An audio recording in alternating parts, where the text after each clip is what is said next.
తిరుపతిలో ఇంకా నేను బయలుదేరే ముందు అన్న వాళ్ళు మేము అట్లా కొంచెం షాపింగ్ చేసుకొని బస్ ఎక్కించడానికి అయితే వచ్చినారు అందరూ.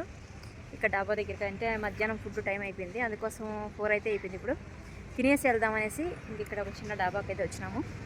సో అందరూ ఫ్యామిలీతో కలిసి తినేసి వెళ్దామనేసి ఈ చిన్న డాబాకి అయితే వచ్చినాం. చూద్దాం ఈ డాబాలో ఏమేమి ఉంటాయో ఏంటో ఉంది, ఏమి తీసుకుంటాం అన్నది చూపిస్తాను, చూసేయండి ఓకేనా.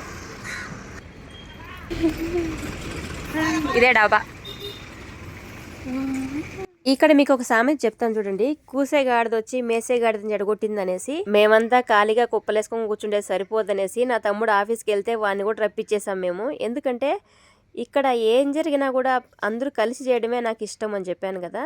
సో కలిసి తిందామనేసి వాడిని ఆఫీస్ నుంచి రప్పించేసాము. మా అన్నయ్య అయితే ఫోన్ చేసి పిలిచాడు. ఇంకా నా తమ్ముడు కూడా అయితే అక్కడి నుంచి అయితే వచ్చేసాడు. ఎందుకంటే ఒక్కరు మిస్ అయినా కూడా అక్కడ ఏమీ బాగుండదనమాట. ఇంకా నా తమ్ముడు బండి వేసుకొని వచ్చేసాడు పాపం ఆఫీస్ మానేసి. మేమందరూ హ్యాపీగా ఉండి వాటర్ లేకపోతే ఏమంటుంది చెప్పండి. సో అందుకోసం ఇంకా వాడిని కూడా రప్పించేసి మేమందరూ హ్యాపీగా అయితే ఇలా గడిపేసాము ఈ రోజుని. మీకు ఈ వీడియో ఎలా అనిపించిందో ఖచ్చితంగా కామెంట్ చేయండి. మాకు నచ్చిన ఫుడ్ని ఆర్డర్ పెట్టుకొని చాలా మంచిగా తింటూ చాలా హ్యాపీగా ఎంజాయ్ చేసాము. మా ఫ్యామిలీ ఎప్పుడు ఇలాగే ఉండాలని నేను మనస్ఫూర్తిగా కోరుకుంటున్నా. ఇంకా నా తమ్ముని వాడు అన్నానని ఏమనుకోకండి, ఎందుకంటే మాకు అలవాటు అలాగా. ఇంకా ఎవరన్నా అంటే మాత్రం నేను ఊరుకోను, నేను మాత్రం అలాగ అంటాను. అది నా తమ్ముడు కదా, వాడు ఎంత పెద్దోడైనా నాకు ఎప్పుడు చిన్నపిల్లలాగే, అందుకే అలా పిలిచి అలవాటు అయిపోయింది అనమాట. ఇంకొక తల్లికి పుట్టిన బిడ్డలైతే సాధ్యమే అలా పిలుచుకోవడం. సో అలాగే నేను కూడా ఫ్లోలో పిలిచేస్తాను. నా తమ్ముడు నేను ఏం పిలిచినా కూడా ఫీల్ అవ్వడు. సో అదేనమాట మా బాండింగ్. సో మీలో ఎంతమంది ఇలాగ ఉంటారో కామెంట్ చేయండి. పెట్టుకొచ్చినా పెట్టుకరా పెట్టుకో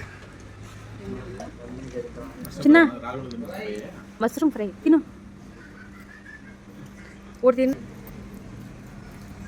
ఎట్లా టేస్ట్ చిన్న? నేనే వండింది అన్న. ఇదేంటి? ఇది కాజు పన్నీర్.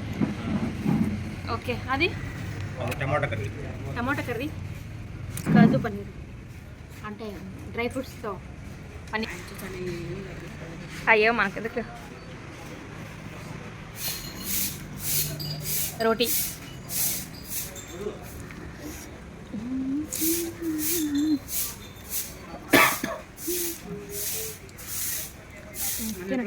చిన్నడా రొట్టె వేసుకో.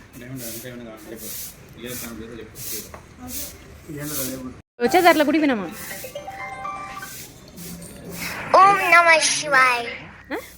అవి ఒరిజినల్ లేదు, ఇంకేం తినే చింతకాయ చూడాల. ఆనియన్ పకోడా,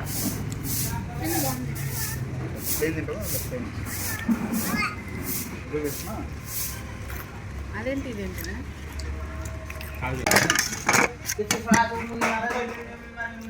బాగున్నాయి రొట్టె. ఓం నమః శివాయ. ఖాళీ ఖతం చేసేసాము అన్ని.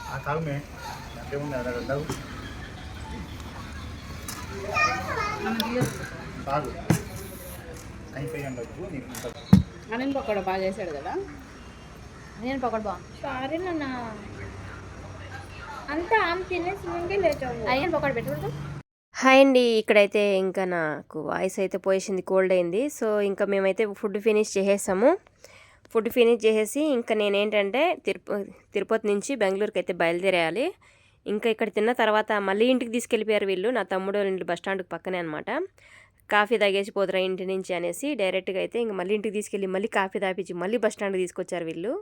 ఇక్కడ ఏంటంటే నేను ఎప్పుడు వెళ్ళినా ఖచ్చితంగా మేమందరూ ఏ పని పెట్టుకోకుండా పర్ఫెక్ట్గా ప్రతి ఒక్కరు అందరూ కూర్చొని ఇలా కుప్పలేసుకొని కూర్చుంటూ తింటూ ప్రశాంతంగా గడుపుతామన్నమాట.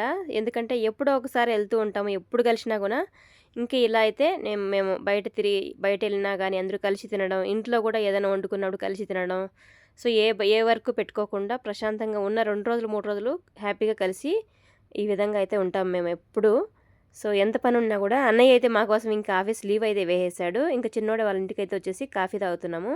సో కాఫీ తాగేసి ఇక్కడి నుంచి అయితే బయలుదేరేస్తాము మేము. ఇంకెందుకంటే హ్యాపీగా గడిపేస్తాము. ఒక్కొక్కసారి ఇంటికి వచ్చేటప్పుడు చాలా బాధగా అనిపిస్తుంది. సో అలా అని అక్కడే ఉండలేం కదా, అక్కడ ఉండడం కూడా కుదరదు కదా. సో ఎవరి పనులు వాళ్ళకి బిజీగా ఉంటాయి. అట్లని ఎప్పుడు కుప్పలేసుకొని కూర్చుంటే కష్టం. సో ఏంటంటే మనం వచ్చేటప్పుడు ఏం తీసుకురాము, వెళ్ళేటప్పుడు ఏం తీసుకెళ్ళము. ఇలా ఎప్పుడు కలుస్తామో అప్పుడు అందరూ హ్యాపీగా ఉండడం ఒక్కటే మనకు స్వీట్ మెమరీస్గా ఉంటాయి. నేను వీడియోస్ పెట్టడానికి కారణం కూడా ఇదే. ఏంటంటే మనం ఉంటామో ఉండమో గ్యారెంటీ లేదు. సో ఈ ఈ వీడియోస్ ద్వారా నాకు నా స్వీట్ మెమరీస్ని నేను ఈ వీడియోస్ ద్వారా ఇలా ఎత్తిపెట్టుకుంటున్నాను. ఇంకేదో వ్యూస్ వస్తాయి, దీనిలలో లక్షలు వస్తాయి, వేలు వస్తాయని మాత్రం నేను వీడియోస్ తీయట్లేదు. నా ఫ్యామిలీ, నా స్వీట్ మెమరీస్ని నేను ఎత్తిపెట్టుకోవడానికి మాత్రమే నేను ఈ వీడియోస్ని అయితే షూట్ చేస్తున్నాను. నా సరదా కోసం నేను చేసుకుంటున్నాను అనమాట. ఇంకేదో సక్సెస్ అయినా అవ్వకపోయినా ఐ డోంట్ కేర్, నాకు అవసరం కూడా లేదు. ఎందుకంటే నేను కష్టపడి సంపాదించుకోగలను, నేను బతకగలను. సో ఆ ధైర్యం నాకుంది. నేను ఏదైనా చేయగలను. సో అది నేను కష్టపడి చేసుకోగలను. ఇదేంటంటే నా స్వీట్ మెమరీస్ నా ఫ్యామిలీతో ఎప్పుడైనా ఈ మూమెంట్ మళ్ళీ తిరిగి రాదు కాబట్టి, సో ఆ మూమెంట్ని నేను అలాగే ఎత్తిపెట్టుకోవడం నాకు అదొక పిచ్చి అనమాట. సో అది ఎంతమందికి ఇష్టమో కామెంట్ చేయండి. నాకైతే చాలా ఇష్టం. ఇక్కడి నుంచి అయితే నేను బయలుదేరేస్తున్నా. మా పొట్టి పిల్ల అయితే తీసిపెడితే మెట్లు ఎక్కేయడం, కిందికి దిగేయడం చాలా పరిగెట్టేస్తుంది అనమాట. ఇంకా పైన అయితే మా తమ్ముడు వాళ్ళు ఉంటారు పైన ఫ్లోర్లో. సో ఇక్కడి నుంచి అయితే ఇంకా మా అన్నయ్య వదిన అయితే ఇంకా నన్ను డ్రాప్ చేసేసారు బస్ స్టాండ్లకి. ఇంకా నేను చిట్టి అయితే బయలుదేరేసామండి. ఇంకా తిరుపతి బస్సు అయితే ఎక్కిచ్చేసారు.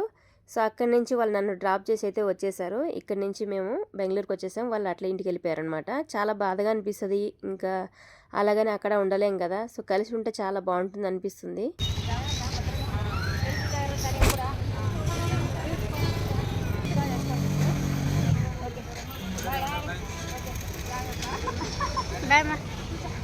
మా వదిన సరదాగా మా అన్నకు కూడా బాయ్ చెప్పేస్తుంది. ఇంకా మేము బస్ స్టాండ్ లోపలికి అయితే వచ్చేసాము.